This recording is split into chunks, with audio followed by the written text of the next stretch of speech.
오늘은 가까이에 있는 사람들끼리 가장 행복하게 사는 법. 그 오은영 씨라는 분이 여러분 아마 아실 분은 아실 것 같은데 이분이 저는 그렇게 유명한 분인 줄 몰랐는데 유명하더라고요. 오은영 씨라는 분이 이제 그런 말을 했더라고요. 사람이 행복하게 사는 비결, 아주 간단한 비결이 있는데 그게 뭐냐 하면 가까이에 있는 사람들하고 관계가 좋으면 행복하다 그랬습니다. 돈이 많거나 건강하거나 내 원하는 것들이 다 이루어진다고 행복한 것이 아닙니다. 사람이 행복한 것은 관계가 좋으면 행복합니다. 특별히 가까이에 있는 나와 가까이에 사는 사람들, 우리 가족들, 혹은 내하고 늘 만나는 사람들, 이 가까이에 있는 사람들과의 관계가 좋으면 그는 행복한 사람이다 하는 것입니다. 오늘 말씀해 보면 다윗이 이제 이스라엘 백성들도 그렇고 남쪽 유다 지파들도 그렇고 압살롬이 죽었으니까 다시 다윗을 왕궁으로 모셔와야 되지 않겠느냐. 전 국민의 여론이 이렇게 이제 다윗을 왕궁으로 모셔오는 쪽으로 기울었습니다. 그래서 왕이 왕궁으로 돌아갑니다. 예루살렘으로 돌아가고 있습니다. 근데 예루살렘으로 돌아가는 길에 요단강을 건너야 됩니다. 요단강을 건너려고 요단강 변에 왔는데 시므이라는 사람이 요단강을 건너서 왕에게로 오고 있는 거예요. 시므이는 어떤 사람입니까? 여러분 우리가 몇 주 전에 말씀을 들었을 때 여러분 아실 겁니다. 시므이는 다윗이 이제 압살롬이 반역을 해서 다윗이 피난길을 갈 때에 쫓겨갈 때에 요단강을 건너기 전에 바울임이라는 그 마을을 지나갈 때에 이 시므이는 바울임에 사는 사람인데 그 사람들에서 다윗을 향해서 돌멩이를 던지고 흙먼지를 뿌리면서 저주하고 네가 사울을 죽이더니 꼴 좋다. 이제 하나님이 너에게 갚아주었다. 막 그러면서 막 저주하고 그렇게 욕을 했던 사람입니다. 근데 시므이가 소식을 들으니까 압살롬도 죽었고 이제 다윗 왕이 다시 왕으로 복권되어서 왕국으로 돌아간다는 소식을 들었습니다. 이 잘못했다가는 큰일 나겠거든요. 어떻게 할까? 겁이 들컥 났습니다. 그래서 다윗이 이제 궁으로 돌아가기 전에 자기 동네를 지나가기 전에 먼저 왕을 맞으러 가는 겁니다. 그냥 간 게 아니고 베냐민 사람, 그 시므이는 사울 지파의 사람이니까 사울의 친척이라고 했잖아요. 베냐민 지파의 사람들 1000명을 데리고 또 사울 집의 종이었던 시바와 그리고 시바는 자기의 15명의 아들들과 20명의 종들을 거느리고 많은 사람들을 거느리고 다윗 왕을 마중을 가는 겁니다. 강을 건너는 것을 도와주기 위해서.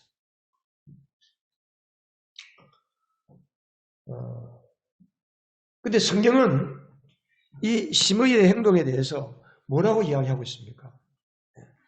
그 시므이의 행동에 대해서 환심을 사려고 그랬다. 그렇게 표현을 했습니다.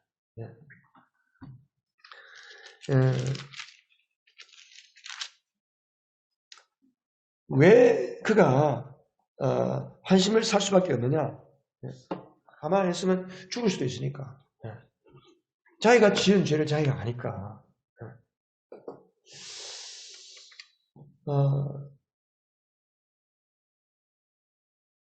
성경이 이렇게 시므이가 정말 다윗 왕에게 와서 왕이시여 제가 잘못했습니다.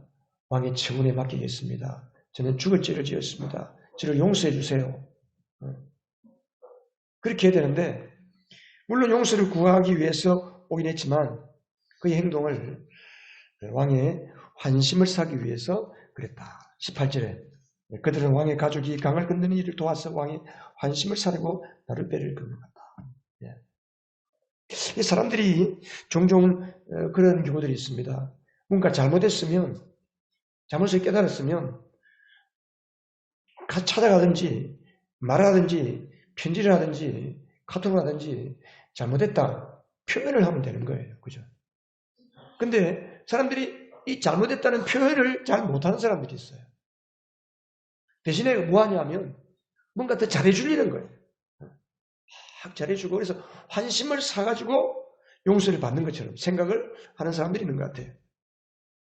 다윗이 이제 유다 자기의 같은 친족이니까 유다 지파는 유다 지파가 친족이니까 유다 지파가 먼저 다윗을 모시고 와서 왕으로 다시 복권시켜 주기를 원하는 마음이 있었습니다.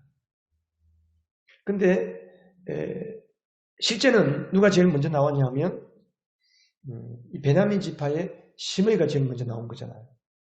사실 이 행동 하나만으로도 시므이가 자기의 죄를 첫째하게 잘못을 유치고 있다는 것을 알 수가 있습니다. 알 수가 있지만 그럼에도 불구하고 그가 왕 앞에 와서 여기 보면 19절에 보면 그러죠. 임금님, 이 종의 허물을 마음에 두지 말아 주십시오. 높으신 임금님께서는 예루살렘에서 떠나시던 날 제가 저지른 죄악을 임금님께서는 기억하시거나 마음에 품지 말아 주십시오. 제가 잘못된 것을 그냥 기억하지 말아 주세요. 그런 표현이에요. 어떤 의미에서는 이거는 내가 잘못했습니다. 용서해 주세요. 어떤 벌이라도 다르게 받겠습니다. 하는 말과 조금 다르죠. 철저하게 살고 보겠다. 나를 좀 살려달라. 이것의 포커스가 맞춰져 있는 것 같이 들리고 있습니다. 물론 용서를 구하지 않고 뭉개는 것보다는 100번 낫겠지만 그러나 용서는 여러분 용서는 칼자루를 누가 쥐고 있는 거예요? 용서하는 사람이 칼자루를 쥐고 있잖아요. 용서하는 사람이. 그러니까 용서는 용서하는 사람이 어떻게 하냐에 달렸잖아요. 용서하는 사람의 마음을 빨리 사야 되는 거예요. 마음을 빨리 사는 중에 가장 중요한 것이 표현하는 겁니다. 내가 잘못했습니다. 부부가 싸우더라도, 부부가 다투더라도, 부모 자식 간에, 친구들 관계도 마찬가지.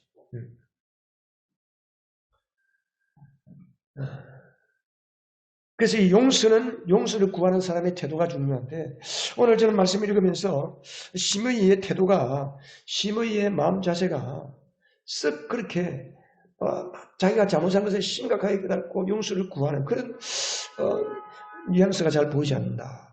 왜 그랬을까? 이제 그런 생각을 좀 하게 되었습니다. 어쨌든 이렇게 이제 왕에게 와서 자기 잘못을 고백하고 살려달라고 애원하는 그 시므이의 말을 듣고 아비새가 뭐라고 그럽니까? 아비새가 임금님 저놈을 어떻게 뻔뻔스럽게 저렇게 할 수가 있습니까?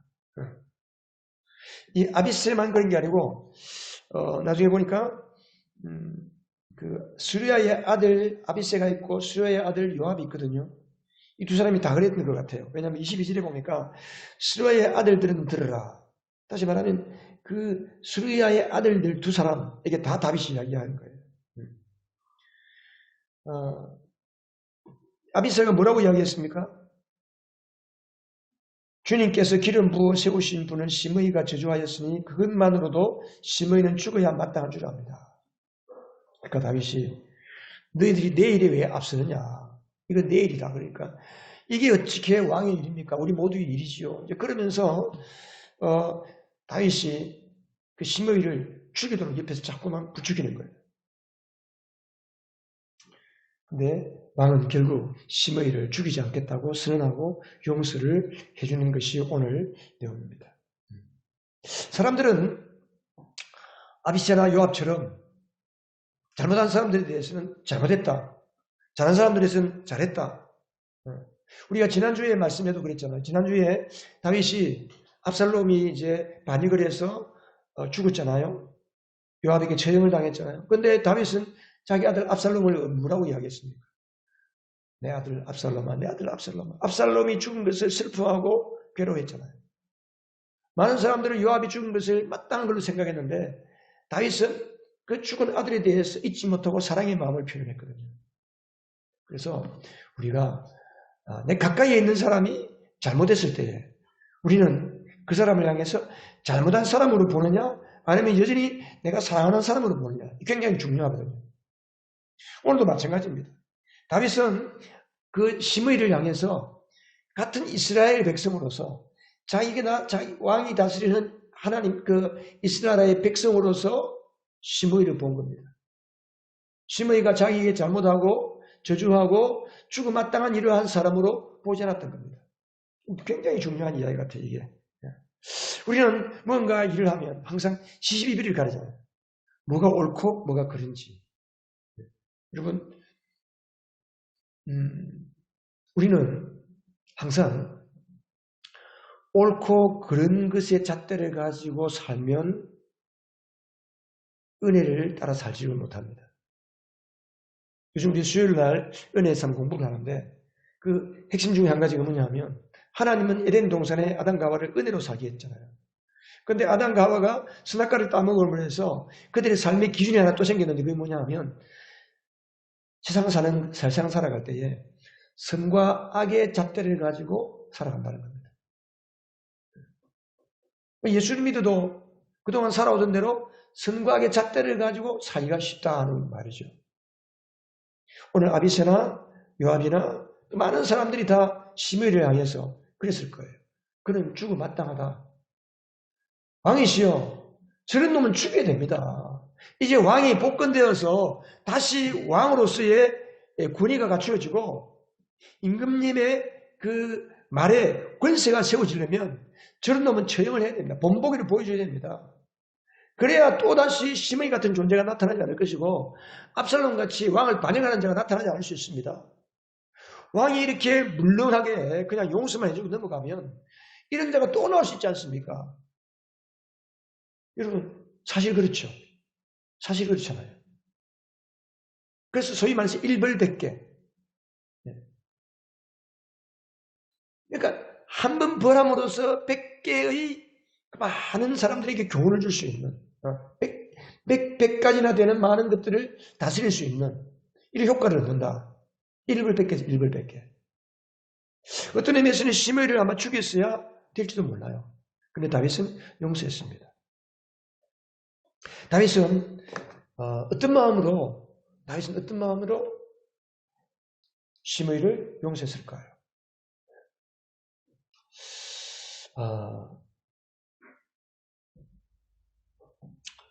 다윗이 그 시므이를 용서한 것은 우리가 여기도 성경에도 있는 것처럼 지금 내가 이제야 왕이 된 것 같은데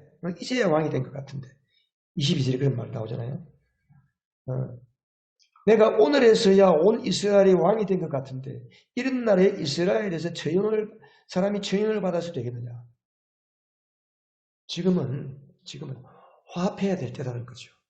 나라가 어수선하고 나라가 갈라치기가 돼 있고 우리나라가 지금 그렇잖아요. 완전히 갈라치기가 돼 있잖아요. 좌파 우파 뭐 나이 든 사람 나이 젊은 사람 뭐 60대 20대 또 이번 선거에서 보면 이대남 이대녀 하여튼 이런 말이 나온다는 자체가 비극입니다. 비극. 그렇지 않습니까, 여러분? 그러니까 이게 이 언론도 그렇고 정치하는 사람들도 그렇고 왜 갈라치기를 합니까? 자기 정치하게 유리하기 위해서 내 편을 끌어들이고 내 편 남편 갈라치기 해서 서로가 대적하게 만들고 상대편은 나쁘고 내 편은 좋고 이걸 만드는 거지 이걸. 다윗은 그렇지 않은 겁니다. 다윗은 내 편이 어디 있냐. 지금은 화합해야 된다. 오늘 말씀을 보면서 오늘 우리 대한민국 상황과 너무 비슷하구나. 지금 대통령 선거를 마치고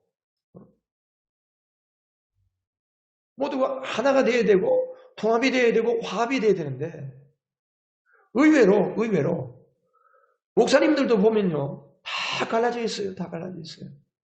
예수 안에서 하나가 돼야 되는데 예수 위에 뭐가 올라가 있냐면요. 예수 위에 정치 이데올로기가 올라가 있어요. 그래서 예수 위에 하나님보다 높은 자리에 올라가 있는 것이 정치 이념이에요. 그래서 좌파 목사, 태극기파 목사, 무슨 파 그러면 하나님 안에 예수 안에서는 성경의 진리, 창조의 진리, 하나님의 말씀의 진리 안에서 하나가 되어야 되는 겁니다. 지금. 그게 지금 가장 시급한 문제입니다. 다윗이 그것을 이야기한 겁니다. 지금. 이런 날에 사람이 처형을 받았어야 되겠느냐.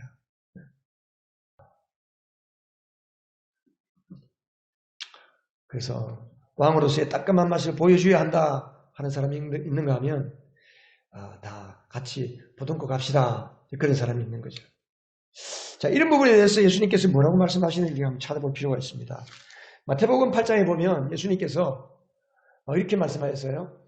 베드로가 예수님께 이렇게 물었습니다. 주님, 내 형제가 나에게 자꾸 죄를 지으면 내가 몇 번이나 용서해 줘야 합니까? 7번까지 해야 합니까?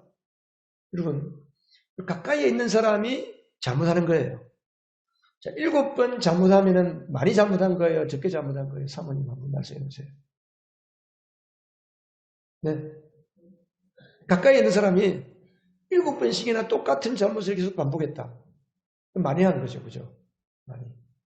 근데 사실 우리가 따지고 보면요. 많이 한 게 아니에요. 왜 사랑하는 남녀가 만나가지고 평생을 살면 나중 되면 뭐가 돼요? 평생 왼수가 되잖아요. 왜 그래요? 평생토록 자기 방식대로 사니까. 이쪽은 이쪽 방식대로 살고 저쪽은 저쪽 방식대로 사니까 서로가 항상 그냥 저 사람이 잘못되고 이 사람이 잘못했다고. 그러니까 서로가 잘못만 바라보니까 평생 원수가 되는 거예요. 같이 살면서도 사랑하면서도. 애정의 관계. 그래서 베드로가 7번까지 해주면 많이 하는 거라고 생각하고 예수님께 물었는데 예수님이 뭐라고 그랬어요? 7번만 아니라 70번을 7번이라도 해야 된다. 70번씩 7번이라도. 야, 여러분, 우리가 똑같은 잘못을 늘 하고 삽니다. 늘 하고 살아요. 사실은. 나는 뭐 똑같은 잘못 그렇게 많이 하지 않는데 아닙니다. 다 돌아보면 다 잘못하는 그 부분이 잘못하고요. 상대방이 좀 고쳤으면 하는 부분은 절대 안 고치시고요. 그게 우리 살아가는 모습입니다. 그런데도 불구하고 사람은 어떻게 생각합니까? 나는 별 문제가 없는데 저 사람이 문제야. 저렇게 살아가는 것 때문에 문제야. 저렇게 하는 게 문제야. 항상 다른 사람들에 대해서 상대방에 대해서 손가락질하고 상대방의 잘못만 보기 쉬운 게 이게 우리의 모습입니다. 우리의 모습. 그래서 주님께서 우리에게 70번씩이라도 7번 용서해야 된다. 주님이 그렇게 말씀한 겁니다. 자, 그래서 오늘 우리가 하나님 나라의 용서의 원리를 잠시 살펴보고 말씀을 마칠까 합니다. 마태복음 18장을 한번 펴보시기 바랍니다. 여러분 신약성경 마태복음 18장을 펴보면 이런 이야기가 나옵니다. 어느 나라에 왕이 있는데 이제 왕이 23절에 보면 그러므로 하늘나라는 마치 자기 종들과 세문을 가지려고 하는 어떤 왕과 같다. 왕이 있는데 자기 신하들과 계산을 하는 거예요. 세문을 가린다. 계산을 하는 거죠. 근데 이제 어떤 신하가 왕 앞에 왔어요. 자네는 나에게 얼마가 빚을 졌는가? 신하가 장부를 갖고 왔어요. 보니까 얼마를 빚졌습니까? 1만 달란트를 빚을 졌습니다. 1만 달란트. 여러분, 1달란트가 얼마냐면요. 금 34kg이 1달란트예요. 33.7이 1달란트입니다. 1만 달란트 같으면 33만 7천 kg. 이거를 요즘 금값이 금 한 돈이 요즘 36만 원 한대요. 금값이 엄청 올랐어요. 우크라이나 전쟁이 나는 바람에. 그래서 계산을 해보니까 1만 달란트, 금 1만 달란트는 약 32억 정도. 32억 정도 빚을 진 신하가 왕 앞에 온 겁니다. 여러분, 우리가 개인이 32억 빚을 졌다. 평상시에 우리 같은 서민들이 33억 빚을 지면 평생을 갚아도 못 갚잖아요. 그래서 그 종이 뭐라고 그랬어요? 주인이 뭐라고 그랬냐면 25절에 보면 주인은 그 종에게 자신과 그 아내와 자녀들과 그 밖에 그가 가진 모든 것을 모두 팔아서 갚으라고 명령하였다. 근데 종이 보니까 이거는 뭐 도저히 갚을 능력 바뀌니까 감당이 안 되니까. 근데 그럴 때는 왕이시여, 제가 죽었다 깨어나도 이것은 갚을 능력이 없습니다. 왕이시여, 저를 용서해 주세요. 한 번만 봐주세요. 그냥 탕감해 주시면 안 되겠습니까? 이렇게 해야 되는데 이 종이 뭐라고 그랬어요? 무릎을 꿇고 참아 주십시오. 다 갚겠습니다. 이 신하는 이 1만 달란트 빚진 것에 대한 개념이 없는 거예요. 지금 개념이 없는 거예요. 자기가 얼마나 많은 빚을 가지고 있는지를 모른다는 거죠. 그래서 주인이 27절에 그 종을 불쌍히 가볍게 여겨서 종을 놓아주고 빚을 탕감해 주었습니다. 빚을 탕감받고 나가다가 밖에서 자기한테 100데나리온 빚진 자를 만났어요. 이 종이. 100데나리온이면 한 데나리온은 노동자 하루 품삯입니다. 여러분 노동자 하루 품삯 하루에 10만 원만 계산해도 일반 노동자 잡부 계산했을 때 10만 원이면 100데나리온이면 1000만 원이나요? 여러분 32억의 빚을 탕감받은 사람이 빚을 탕감받았다는 말은 32억을 받았다는 이야기예요. 내 통장에 32억이 입금됐다는 소리 아니에요. 그렇죠? 근데 그 32억이 입금된 그 기쁨도 모르고 1000만 원 빚진 사람한테 가서 그 돈 안 갚느라고 믹서를 잡고 그 사람을 감옥에 집어넣은 거예요. 이 소식을 왕이 들었어요. 왕이 화를 냈어요. 화가 났어요. 다시 불렀어요. 34절. 주인이 노하여 그를 형무소 관리에게 넘겨주고 빚진 것을 다 갚을 때까지 가두어 두어라. 그런 거예요. 근데 우리 여기서 한 가지 보는 것은 23절에 보면 하늘나라는 마치 자 제가 PPT 한번 띄워보겠습니다. 우리와 계산하는 왕이다. 이게 왕은 자 하늘나라는 마치 자기 종들과 셈을 가지려고 하는 왕과 같다 했잖아요.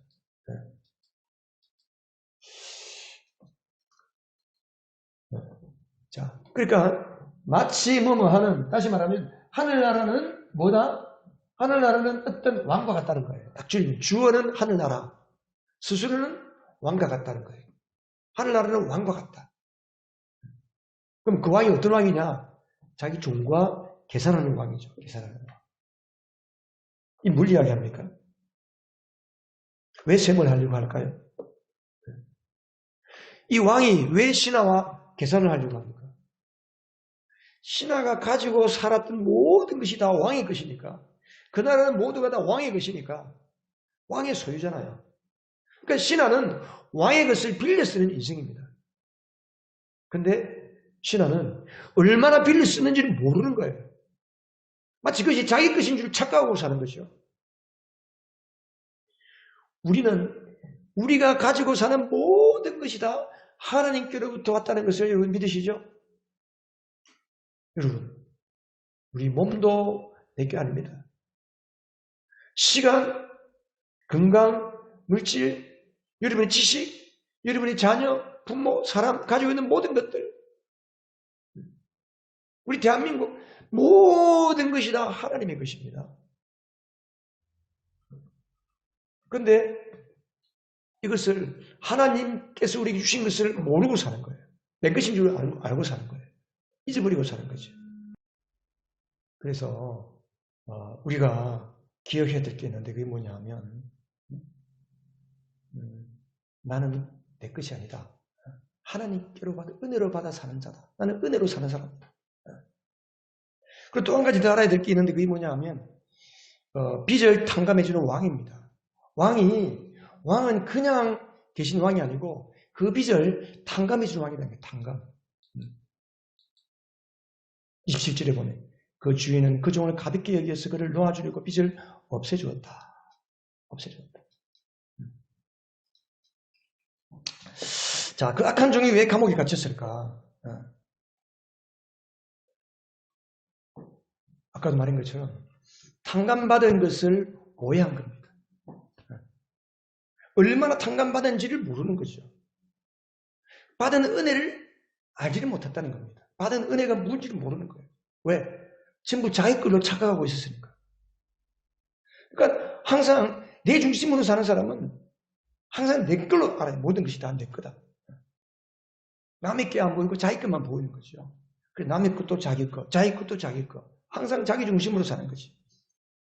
그러니까 우리는 구원받는다는 것은 자기 중심으로 사는 삶에서 하나님 중심, 예수 중심으로 바뀌는 게 이게 구원받는 거잖아요. 왜 우리가 구원의 은혜를 모르고 살까요? 왜 우리가 하나님께서 나에게 죄를 용서받은 용서받은 은혜를 우리가 모르고 살까요? 구원이라는 게 뭡니까? 구원은 내 모든 죄가 용서받은 것을 가리키는 거잖아요. 왜 우리가 이 구원받은 은혜를 모르고 사는 이유가 뭐냐? 얼마만큼이나 내 죄가 엄청나게 컸다는 사실들을 모르고, 그리고 그 어마어마한 죄가 하나님의 은혜로 말미암아 용서받았다는 사실을 모르는 거예요.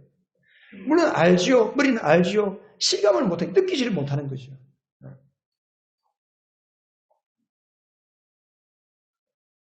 이게 우리가 신앙생활에 가장 위험한 겁니다. 신앙생활이 위험한 거.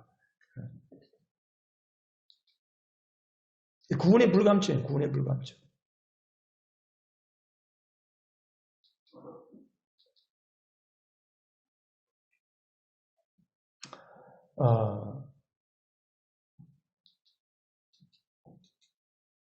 자, 그래서 우리가 꼭 기억해야 될 게 있습니다. 꼭 기억해야 될 게. 내가 얼마나 하나님 앞에 엄청난 죄인이었던가. 나는 지옥의 아랫목에 들어갈 수밖에 없었던 흉악한 죄인임에도 불구하고 하나님의 은혜로 구원받아 용서받은 사람이구나. 용서받은 사람. 용서받은 죄인이 아니고 용서받은 의인이 되었구나. 이 사실입니다. 우리가 구원의 은혜를 알지 못하는 것은 두 가지밖에 없습니다. 하나는 진짜 구원을 받지 못했기 때문에 구원의 은혜를 모를 수가 있습니다. 여러분, 예수 안 믿는 사람은 구원의 은혜가 뭔지를 모르잖아요. 예수를 믿고 교회를 다니고 신앙생활을 하는데도 불구하고 이 구원의 은혜를 모른다는 것은 구원을 오해하기 때문에 그렇습니다. 마땅히 나는 구원받아야 될 사람, 은혜를 당연한 것을 여기는 거죠. 우리가 은혜 찬양에도 그런 거 있잖아요. 당연한 것 아무것도 없다고 했잖아요. 여러분, 우리가 받은 구원, 내가 받은 죄 용서, 이것을 우리는 매일매일 기억하며 살아야 됩니다. 매일. 우리가 이것을 매일매일 내 삶 속에서 내가 얼마나 큰 죄인이었는데 내가 이렇게 용서받은 사람이구나. 하나님 앞에 용서받은 의인으로서 하나님 앞에 귀하고 값진 하나님의 자녀가 되는 것을 날마다 깨닫고 느끼고 돌아보고 묵상하고 우리가 하루 세끼 밥을 먹을 때마다 기억해야 될 것은 이것입니다, 여러분. 내가 이 밥을 잘 먹고 건강하게 살아야지 그게 아니고 하나님이 나에게 밥을 주어서 먹고 살게 하는 이유가 뭐냐? 하나님께서 이스라엘 백성들에게 만나를 내리실 때에 너희들이 빵으로만 사는 것이 아니라 하나님이 예수하는 모든 말씀으로 산다는 것을 알게 하기 위해서 하늘에서 만나를 내려주신다고 했잖아요. 우리가 하루 세끼 양식을 먹고 살 때도 마찬가지입니다. 내가 사는 것은 내 힘으로 사는 것이 아니고 하나님의 은혜로 사는 것이구나. 난 하나님 앞에 죄를 용서받은 하나님의 자녀구나. 이 은혜가 정말 놀랍고 감사하다. 날마다 하나님의 은혜를 되새기고 더 나아가서는 십자가의 은혜를 되새기며 살아야 되는 거예요. 내 죄 때문에 예수님이 돌아가셨구나. 나는 죽었고 내 안에 예수님이 살고 계시는구나. 이거를 다 마음에 되새기고 깊이 묵상하고 그것을 나누고 살아야 하는 것이죠.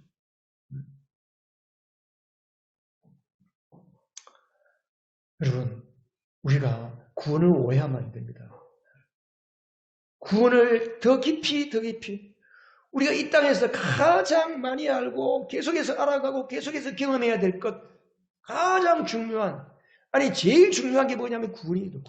구원의 은혜를 더 깊이 알고 하나님이 나를 어떻게 구원하시는지를 알고 나를 구원하신 하나님이 어떤 분이신지를 알아가는 것이야말로 이 땅에서 최고의 가치가 있는 최고의 자산입니다. 최고의 자산. 우리가 왜 교회 생활을 합니까? 왜 예배 나와서 예배를 드립니까? 하나님을 알아가기 위해서. 나의 생명 되신 하나님이 어떤 분이신지. 우리가 왜 성경을 읽고 기도 생활을 합니까? 생명줄입니다. 생명줄. 예수 믿는 사람은 하루에 최소한 성경을 석장 읽어야 되고 기도를 20분 해야 되고 이런 룰 때문에 하는 게 아닙니다. 룰 때문에 하는 것은 벌써 율법적이 되는 거예요. 바리새인들은 그렇게 살았어. 바리새인들은 일주일에 2번 이상 금식하고 그리고 성경을 읽고 기도 생활을 하고 이게 딱 갖춰진 룰이었어요. 근데 그들은 성경에 대해서 지식적으로는 박사인데 하나님의 마음을 갖지 못하고 구원의 은혜가 없었어요. 그들에게는. 왜? 생명줄이 끊겨 있기 때문에. 우리는 교회 생활도 그렇고 성경 읽기도 그렇고 기도하는 것도 그렇고 생명줄입니다. 생명줄. 그래서 내가 말씀을 읽는 것이 생명을 공급하는. 우리가 우리의 석장에서 성경을 읽는다. 뭐 꼭 한 장, 석장이 아니더라도 한 장을 읽어도 좋고 석장을 읽어도 좋고 우리가 말씀을 읽을 때에 이 말씀에서 내가 생명을 공급받는다. 생명. 말씀을 읽다가 하나님이 이런 분이시고 예수님이 나를 이렇게 사랑하셨구나. 하나님이 이렇게 죄를 미워하시는구나. 그 종이 감옥에 갇힌 두 번째 이유. 그 얘기 하다가 말하는데 남을 용서해주지 않는 거예요. 남을 용서해주지 않는 거. 자기 용서받은 거를 실감이 안 나니까 남도 그렇게 대하는 거예요. 아까 뭐라고 그랬어요? 이 종, 내가 다 갚겠습니다. 내가 다 갚겠습니다. 갚을 수도 없는 게 갚겠습니다. 그랬거든요. 그러니까 다른 사람을 향해서도 자기 빚을 갚으라는 거예요. 이게 우리가 구원의 은혜, 내가 받은 하나님의 은혜를 더 깊이 되새기고 풍성하게 하는 비결 중에 한 가지가 뭐냐면 내 가까이에 있는 사람들, 사소한 잘못들, 큰 잘못들 관계없이 용서하며 사는 거예요. 용서하면서. 35절에 보면 우리 같이 한번 읽어보십시다. 너희가 각각 진심으로 자기 형제 자매를 용서해 주지 않으면 나의 하늘 아버지께서도 너희에게 그와 같이 하실 것이다. 그래서 이게 뭐예요? 진심으로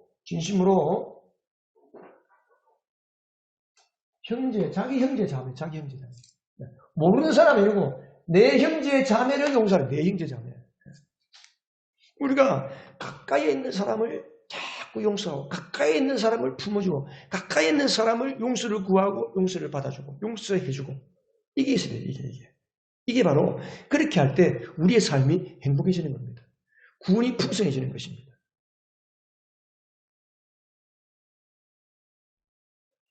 그렇기 때문에 우리가 이 땅에서 그리스도인으로서 행복한 삶을 살아가려면 용서를 하기 위한 삶의 출발이 뭐냐? 그리스도인으로서 삶의 출발점, 내가 다른 사람들을 용서하고 내 주위에 있는 사람들과의 관계가 좋게 되는 그 출발점이 뭐냐? 첫 번째, 내가 누구냐인 것을 아는 겁니다. 내가 누구인가? 여러분 누구세요? 여러분 어떤 사람이세요? 다른 사람들이 생각하는 여러분이 여러분입니까? 아닙니다. 내가 생각하는 내가 나입니까? 아닙니다. 우리는 누굽니까? 하나님이 바라보시는 내가 나라는 거예요. 우리가 지난주에도 그런 비슷한 말씀을 했지만 나는 누구냐? 같이 한번 읽어보겠습니다. 하나님의 은혜로 값없이 어렵다함을 받아 거룩하고 흠이 없는 하나님의 자녀들이다. 하나님 앞에 하나님의 은혜로 말미암아 값없이 어렵다함을 받아서 하나님 앞에서 거룩하고 흠이 없게 된 하나님의 자녀들이다.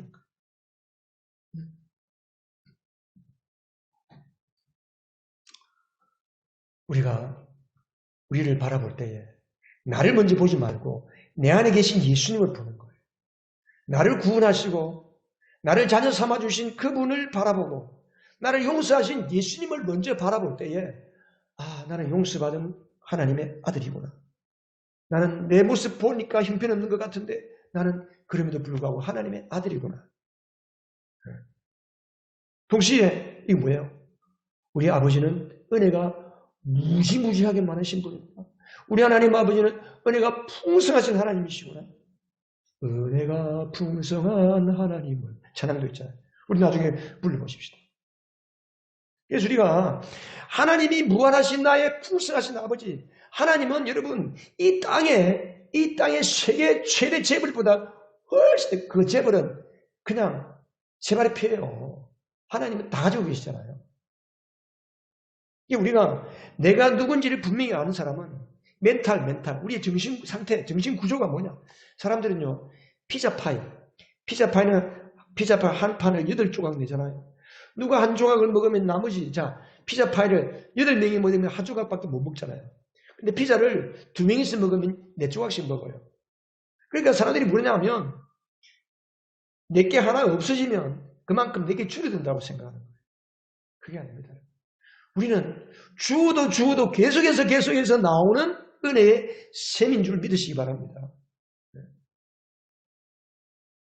먹고 나면 없어지는 피자가 아니고 샘물. 그래서 요한복음 14장 14절에 같이 한번 읽어보십시다. 그러나 내가 주는 물을 마시는 사람은 영원히 목마르지 아니할 것이다. 내가 주는 물은 그 사람 속에서 영생에 이르게 하는 샘물이 될 것이다. 아멘. 여러분, 예수님을 믿으십니까? 예수님이 우리의 하나님이십니까? 예수님이 나의 주인이십니까? 그렇다면 우리 안에 영원히 목마르지 아니하고 영원히 샘솟아나는 구원의 샘물, 영원한 샘물이 우리 안에 있는 것을 믿으시기 바랍니다. 우리는 샘물이에요, 샘물. 그래서 우리는 어떻게 살아야 됩니까? 샘물은 포줘도 계속 나옵니다. 여러분, 샘은 퍼야 물이 계속 나오는 거예요. 샘을 안 푸고 나누면요, 샘이 더러워지고 오염이 돼요. 그래서 우리 어릴 때 보니까 우물을 1년에 한두 번씩 우물이 친다고 하더라고요. 우물을 막 물을 그냥 바가지를 넣어가지고 막 물을 뒤흔들어요. 안에 때들이 다 이게 다 퍼내고, 그럼 또 맑은 물이 싹 우물에 나오는 거예요. 계속 줄여야 돼. 네. 그래서 어떻게 살아야 되느냐? 이게 뭐예요? 구원의 은혜에 의한 감사와 감격의 삶을 사는 사람. 내 속에서 날마다 솟구치는 구원에 의한 은혜의 감사와 감격. 내가 구원받았다고 하는 그것 때문에 감사하고 기뻐하는 그것이 내 속에서 펑펑펑펑 솟아날 수 있기를 주님의 이름으로 축복합니다. 우리의 삶의 출발은 여기에 있습니다. 내 삶의 출발. 오늘 다윗이 모든 사람들이 다 죽여야 한다고 하는 그 시므이를 죽이지 않고 살려뒀던 그 이유가 무엇입니까? 바로 다윗은 하나님의 마음을 가졌기 때문입니다. 사랑하는 우리 연가족 여러분, 오늘 이 말씀을 듣는 성도 여러분, 우리 안에 이미 예수님이 계십니다. 예수님의 마음을 품고 우리도 마르지 아니하는 영원한 샘물이신 예수 그리스도처럼 남에게 나눠주고 베풀어주는 이 구원의 은혜와 감사와 감격을 인해서 나눠주고 베풀어주는 은혜의 사람, 용서의 사람. 그래서 우리의 삶이, 여러분의 가정이, 우리 교회가 행복한 가정, 행복한 교회가 될 수 있기를 주님의 이름으로 축복합니다.